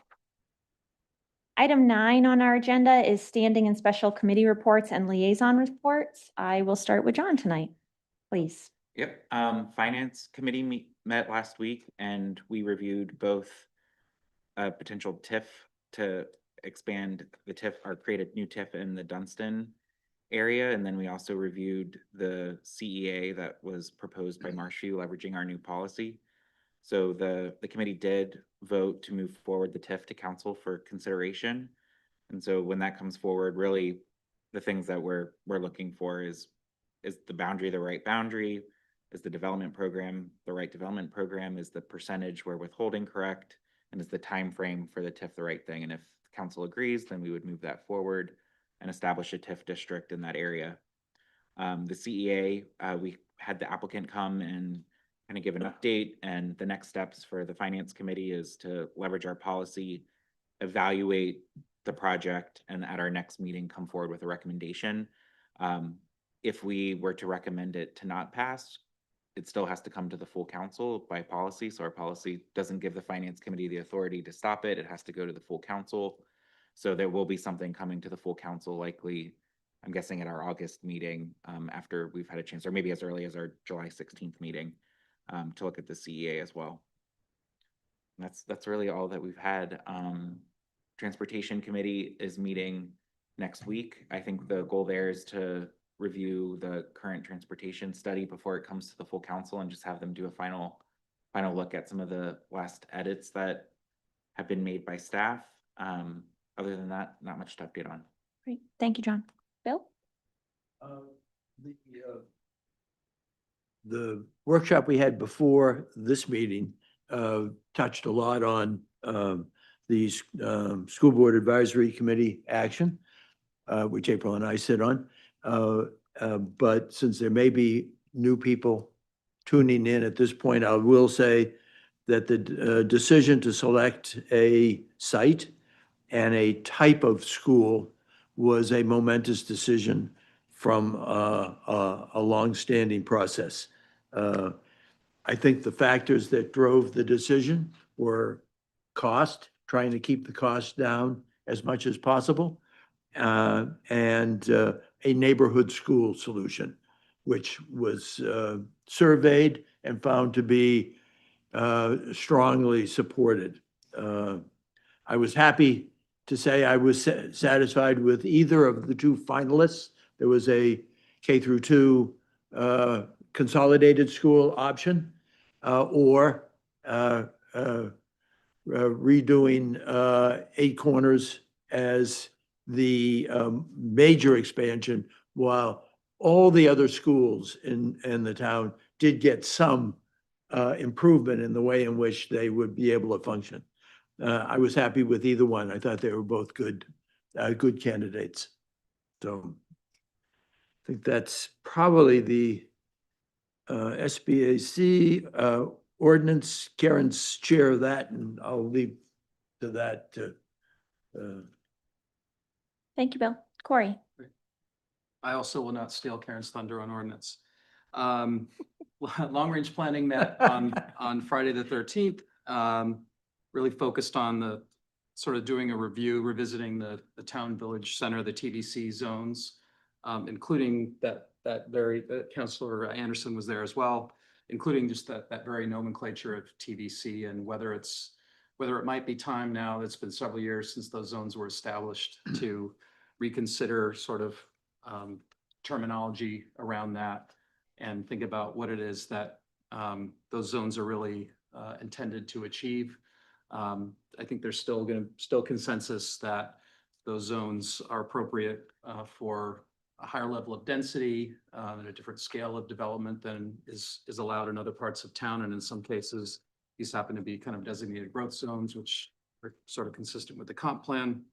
But there seemed to be some consensus that the sort of this notion of town, village, the words town and village were maybe somewhat aspirational at the time, and maybe I think we're, at least from my own recollection, were an outgrowth of a desire to kind of acknowledge that there historically had been some different mini villages or nodes around town. But being more forward-looking, there may be an opportunity now to kind of rethink how those are sort of described and defined. So that conversation will continue. And then the committee, when they meet next, I believe on July 11th, will be looking at potential community survey questions to help inform their work going forward. The planning board met this past Monday on the 16th. They saw a significantly scaled down version of the Marshview project at the old flea market site. It's only 50 units now. It's fully as of right, meaning they're not seeking any waivers or a contract zone or anything like that.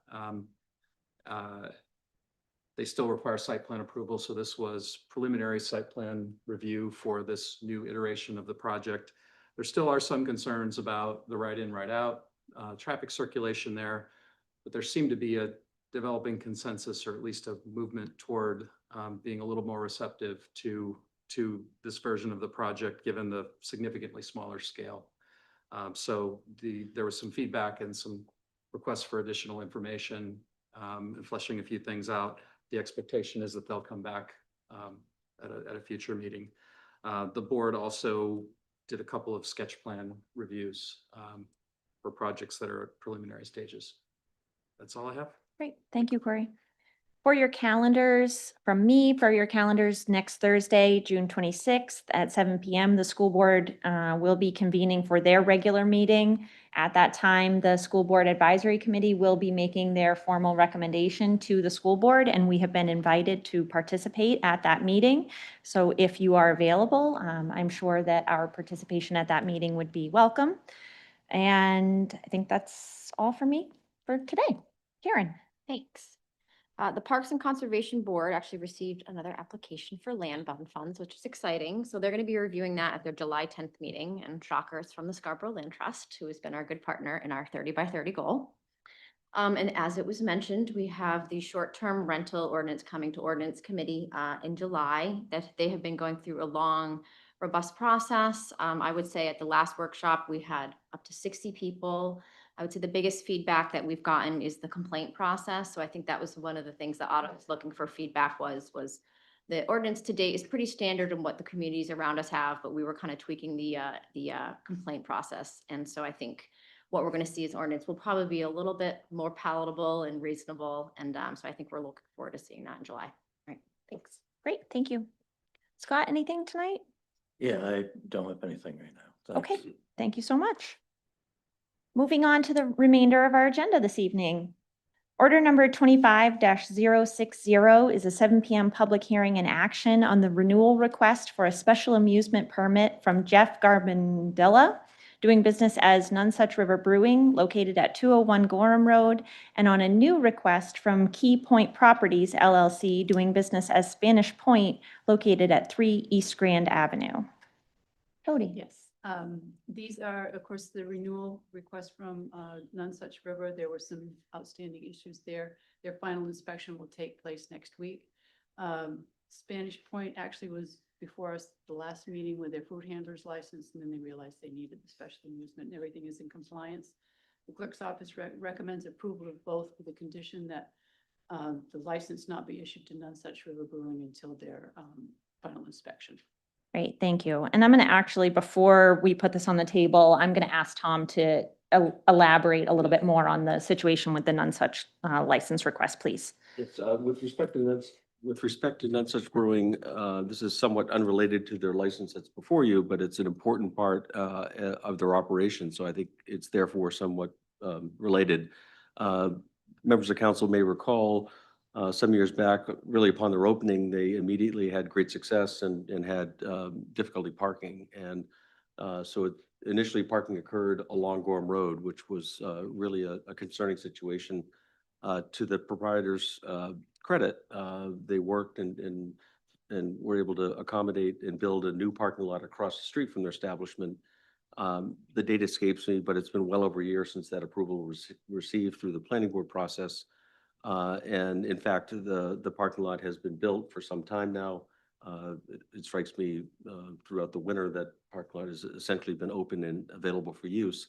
However, a very important and critical part of that approval was safe pedestrian crossing from the lot to the establishment. In working with the folks at None Such, they've had a number of, I think, legitimate delays. There is a major gas line that runs along Gorham Road that conflicted the design. We found a way to work through that. And more recently, there's been a flurry of good activity. Curbing sidewalks gone in. Today, the crosswalk was painted. Yet a real critical piece, which are rapid warning flashers. These are flashers that would be activated by a pedestrian to alert motorists that there is someone in the crosswalk ahead of you. Won't be in for 6 to 8 weeks. And so, staff does have a concern with the lot open and now paint on the road with a crosswalk. It certainly suggests to the public that they should be parking there and it's now safe for them to cross. Without those, the final warning beacons, it really is not a safe situation in our view. So that's been an ongoing issue. And frankly, we have been kind of holding up this license, trying to get a consent agreement put in place. A cornerstone of that consent agreement is them agreeing not to use the lot until it's fully functional. As of right now, I don't have a signed agreement, but I'm certainly continuing to work with them in that regard. Thank you, Tom, for that additional information. At this point, I will open this item up for public comment. Is there anyone wishing to make public comment this evening? Seeing none, do I have a motion? So moved. Second. Council discussion. John? Yeah, I would like to move to split the question to separate the two licenses for discussion. Certainly. Is there a second? Thank you, Karen. We will take up None Such River Brewing first and then Spanish Point second. Yeah. Yep, John. So I'm not comfortable. Oh, sorry, we didn't vote to split the question. All those in favor of splitting the question? Yeah, I see that as unanimous. Okay, now we will take up None Such River Brewing. Thank you. Yes. Yeah, in light of what the town manager just shared, I'm not comfortable right now without a consent agreement in place to move the None Such one forward. I would consider maybe tabling this one until they sign that consent agreement before we view it, which again, they could come back in our July meeting if they want it. My concern is this was part of their site plan approval. It's been multiple years since that parking lot has been in place. I get there are issues, but my bigger concern is now that the crosswalk's in, if people are crossing, that becomes a real safety issue. And so I just don't want to put people going. And if there's a special amusement thing happening there, that's likely to draw people. And so I'm just concerned until they've done what they said that they were going to do, that the town gave approval, that giving them this could create an issue that I'm assuming the town would be liable for if something happened for enforcing this. And so it sounds like we've done everything we can, and it's really on the business owner to step up. So I'm not comfortable approving this one tonight and would be willing to wait until we get a consent agreement. Okay. Other council discussion on this? Yeah, Karen.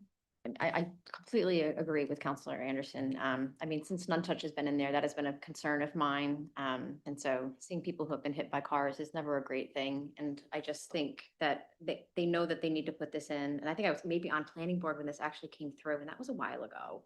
And I am concerned that now that it's there, there's a crosswalk, there's definitely going to be a presumption. And so I do agree with John and Tom's recommendation. Okay, thank you. Yeah, Bill, and then Corey.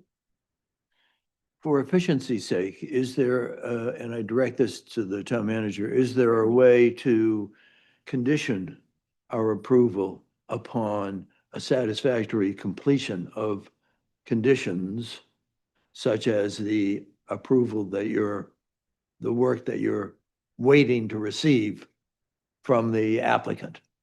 I suppose you could condition it upon the applicant entering into a consent agreement that addresses the concern. Respectfully, I would suggest that there's probably more pressure brought to bear. And frankly, the applicant may want to come and address you when this matter comes back up if you table it.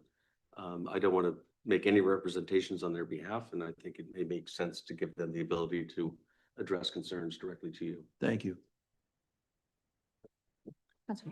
Thanks. But not to one up Karen, but I think I was on the planning board when when the original approval was granted, and there were, as there sometimes are, there were some concerns about about parking capacity even then. And they were able, fortunately, to expand across the street. But I would agree with Councilor Anderson and with you, Karen. And to your question, Bill, I sort of feel like this would be sort of layering another condition on top of a condition that they had yet to satisfy.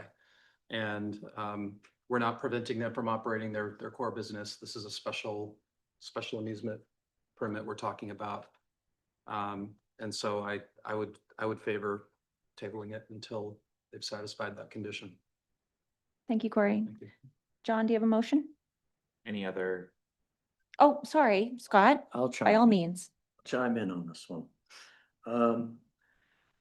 I think people are smart enough to look both ways before they cross the road, so I'll support it the way it is. Thank you, sir. All right, so I would like to move to table this to our July 16th meeting. Is there a second? I'll second. Thank you. There's no discussion on a motion to table. All those in favor of tabling? Show that, all those opposed? Thank you. I show that as 5-1.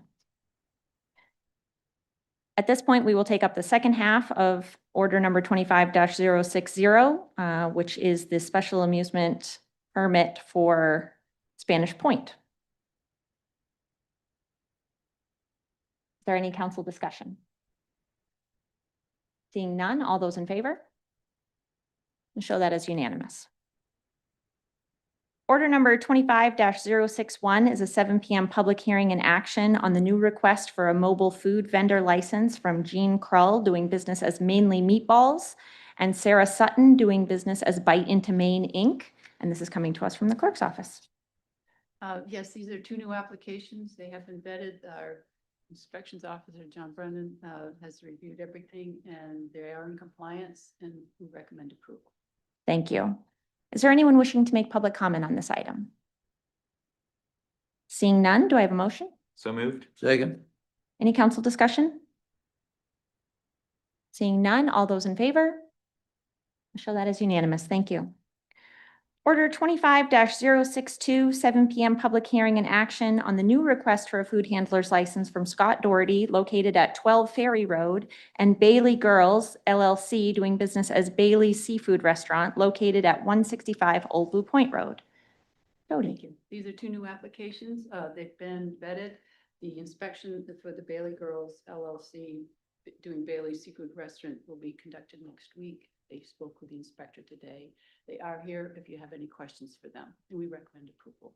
Great, thank you. Is there anyone wishing to make public comment on this item? Seeing none, is there a motion? So moved. Second. Council discussion. John. Yep, I would like to move to split the question. So that way our friend at the end can vote on the Bailey's license. Certainly. Is there a second? I'll second.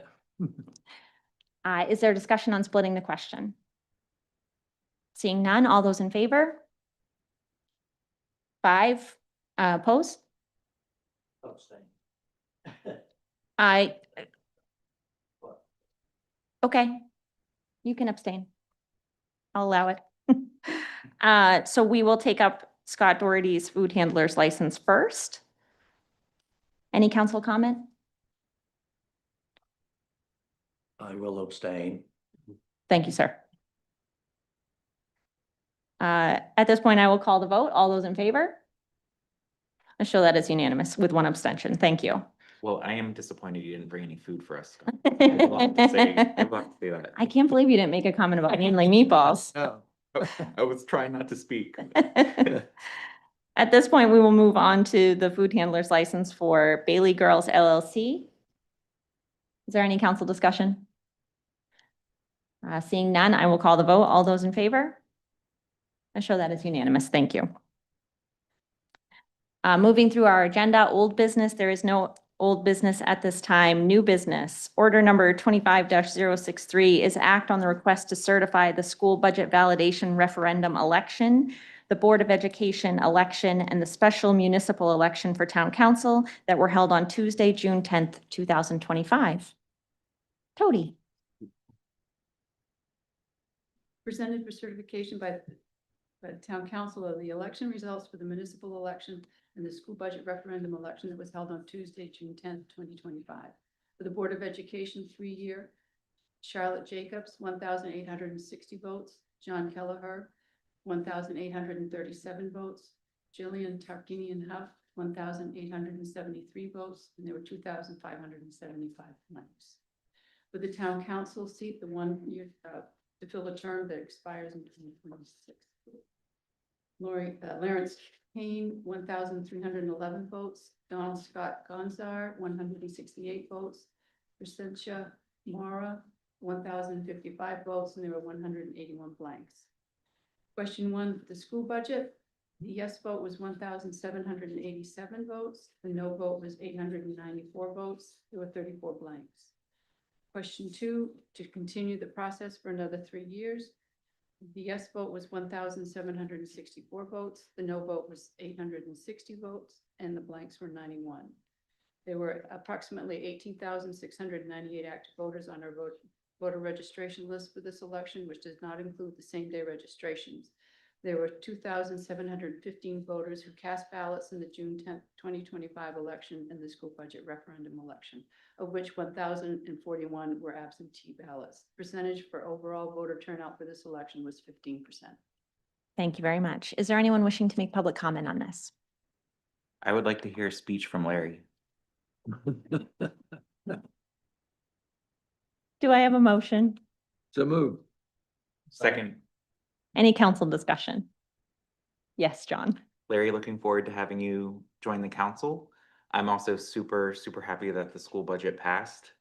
This is 5 years that I've been on council and 5 years in a row. It's passed. April's got 2 years up on me. So, but not as a town councilor. I got the most as town councilor. So just want to put that out there, but really grateful for the community showing up and voting. Again, whenever we talk about this, I always, I'm glad it passed, but I would love to see more voter turnout. I think it was a very low turnout, which is kind of typical when there's not other things on the ballot, but I know a lot of people right now are feeling like confused, concerned of how to get involved and do things. And the best thing that you can do is show up at the polls and vote. That is the #1 way to have your voice heard. And, I think I just want to see more people turn out, especially when this school solution comes up. Like, we got to have the voter turnout. That is so important to every decision we make as a town, as a democracy. And so please come and vote in November. Thank you. Any other council comment? Yeah, Scott.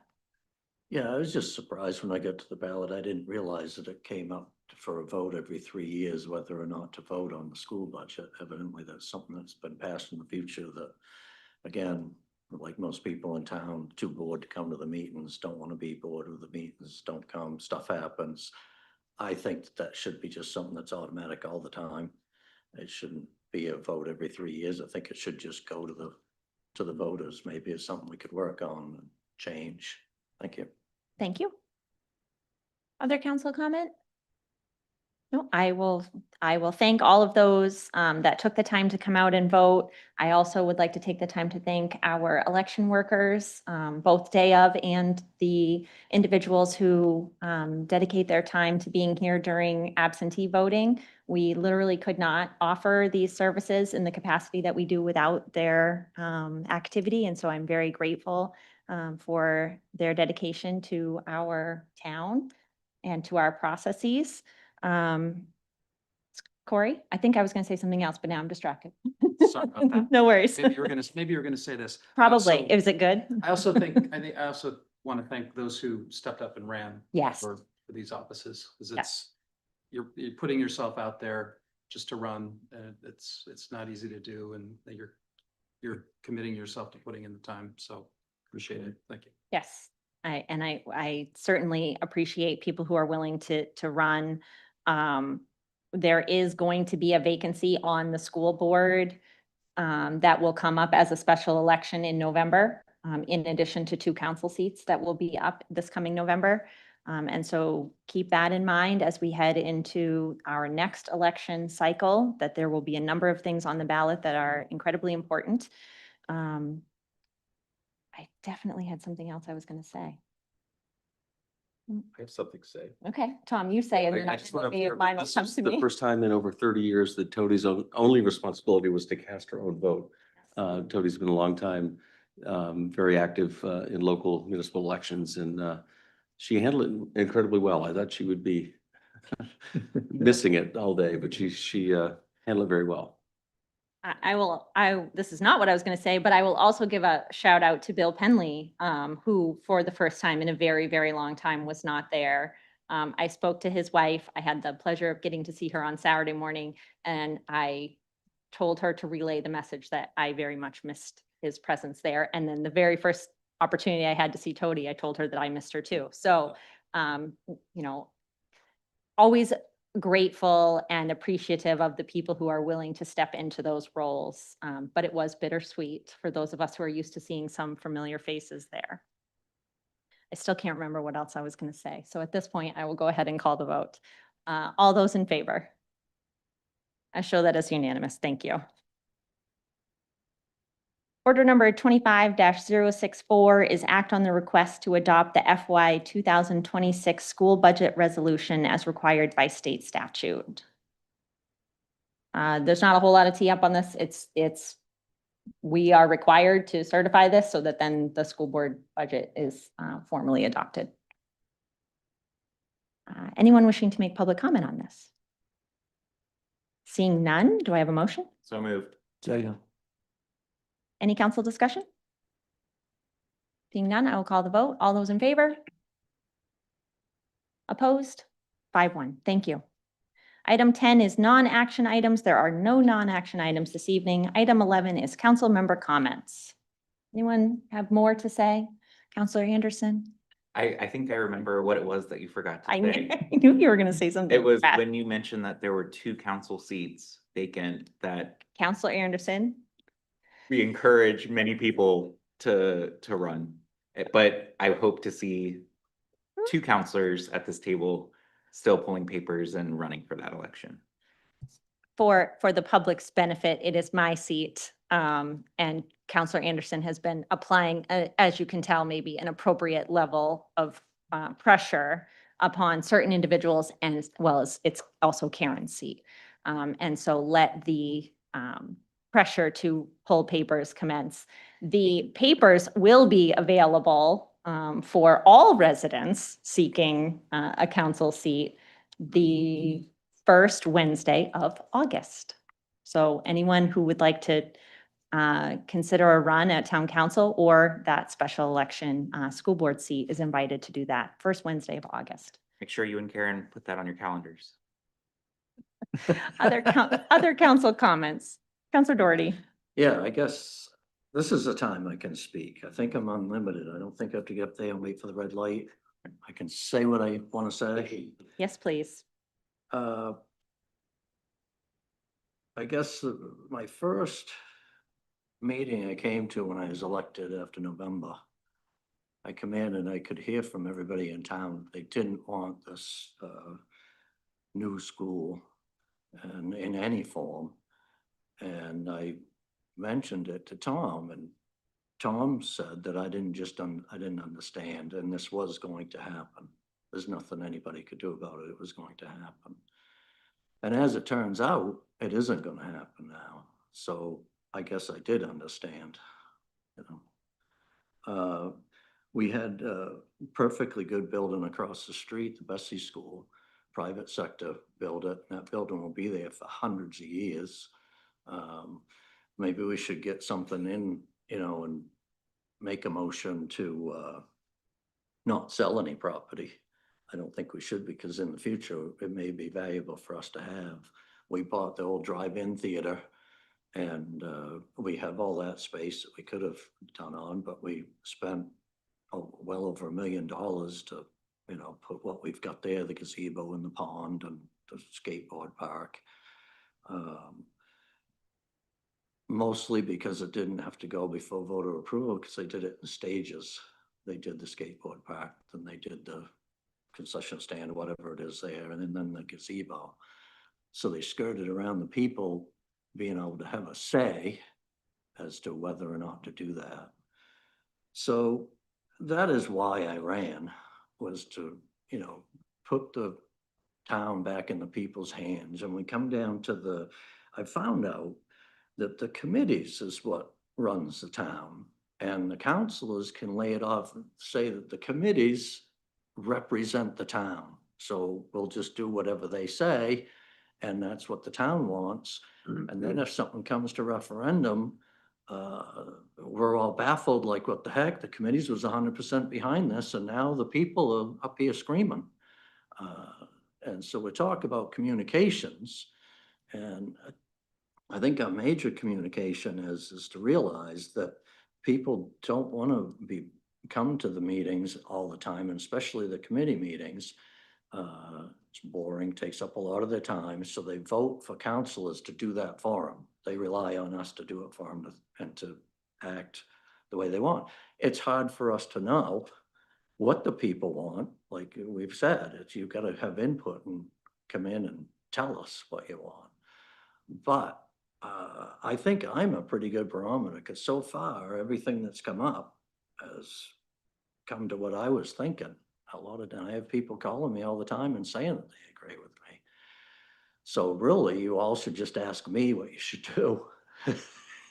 No, I don't know. But, you know, and all of you are really working hard, and you have put in a lot of time. And I think you really, truly believe that this is the best for the town that you're doing.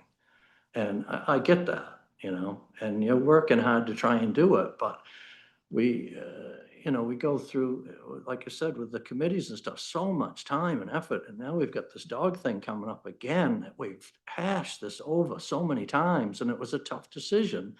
But then we bring it back up. And I don't know if it's so much of an influx of new people coming in, and a lot of the people on the committees are new, and they don't realize that this has all been hashed over. And they moved here because it was such a beautiful place, and now they want to change it because they think it will be better. And a lot of times people want to have change because they think it's going to be better. But you have to be careful with that. My point of view on change is less restrictive government. Anything that the government's doing to restrict people from having a free life should be reduced. And I think we're getting very bureaucratic and all of these things. And the fees, like I said, it's taxes. I just got another fee just before I came here. You know, I've never had so many fees assessed on me in my life. I've been here all my life, and in 1 year. And it seems to coincide with my opposition. I don't know, but I'll tell you, if it is, it's not going to work. You don't know me. it's not gonna work. I'm gonna keep speaking my mind, and I'm gonna say just what I believe and what I think is best for this town. Thank you. Thank you, Scott. Cory? Thank you. I just want to say, somewhat in response to Councilor Doherty's comments, so I don't want to get into a back and forth. So through the chair to the council in general. And some of what Councilor Doherty said echoed what comments that were made during the workshop earlier, the sort of notion that he alone represents the people and the voters. And everybody sitting at this table was elected. We're all at-large representatives. We all knocked on a lot of doors. We all talked to a lot of people. And there's a great diversity of opinion around things ranging from schools to taxes to community centers and other things. So I don't question at all Councilor Doherty's sincerity, and maybe I should check with him next time I want to put down a bet or buy a lottery ticket if he's on a heater with his predictions. But I would just respectfully assert that we should not imply that others on the council don't necessarily represent the public. And again, I greatly respect his opinions, and he's consistent and sincere, but I just wanted to put that out there. Thank you. Thank you, sir. John, and then Bill. Yeah, I mean, I truly really really appreciate Councilor Doherty and your point of view, because it's not my point of view. And I think you do represent the point of view of many residents and our community. So I do appreciate your voice at the table. I may not always agree with you, but you do make me think. And I think one of the things that makes an excellent representative, and it's just my personal opinion, is somebody who has an open mind and is willing to not only think about what's important from their personal perspective, but be able to put their personal opinion behind them and try and do what's for the greater good of the entire public, which I think is what we all actually do. I don't think any of us do it differently. I think some of us get to the conclusion slightly differently, and it's not wrong. It's just, and that's the wonderful part of like having a representative democracy, is that we are chosen by the people, and there are people who, as Councilor Fellows said, think very differently. And so I think that's great. And I think that's how you get progress. And sometimes decisions get made that go in the wrong way, and then they get course corrected. And again, I think that's the wonderful thing about this experiment in democracy, because you don't get to where we got to by not having good debate, not having alternative viewpoints. So I will continue to have an open mind on issues. I'll try and put my personal opinions behind. And I really do try and do what I think is best for the community. And to your point, the best way to know is to have them come and engage. And one of the pieces that I felt personally somewhat disappointed in when I got elected, and it's continued the whole 5 years I've been on, is that there's just not as much engagement in our local government as I wished. And I know there's a lot of stuff happening nationally, but I'm of the opinion that we at this table have so much more impact on the day-to-day lives of our residents through the things we do. Like you said about some of our regulations, like that's impactful, it impacts them. And so, I would love to see more people show up, get the word out. I'm thankful for everybody who's here tonight and for sharing your opinions, because they matter. And so, how do we get more engagement so that we can make better informed decisions where we're not guessing what people want, but truly are engaging in good dialogue to help advance good policy? Thank you, John. Bill? Yeah, I appreciated the comments that I heard from members of the public who got up there and spoke, and that's never easy to do. So I wanted people to know that, and it kind of made me think of the experience I had last week when I attended the No Kings rally in Portland, and saw a lot of Scarborough people who I knew, people who work for the town of Scarborough who I knew. And it was an uplifting experience in support of democracy. That's how I left it. And I'll finish by saying, congratulations, Larry Kane. That was a well-run campaign, And we welcome you and look forward to working with you. Any other council comment? I will close out by, again, thanking the people who came to speak this evening. It is incredibly difficult to take the podium, and I know that it means a lot to all of us when people are willing to do that. So thank you. We are entering into Scarborough's and frankly, Maine's sweet spot. So I hope that people take the opportunity to get outside, to enjoy everything that Scarborough has to offer. My family and I live for this time of year, and so I will be spending as much time outside enjoying them and enjoying Scarborough as I possibly can. And we will see you all on July 16th. With that, is there a motion to adjourn? So moved. Second. All those in favor? Thank you very much.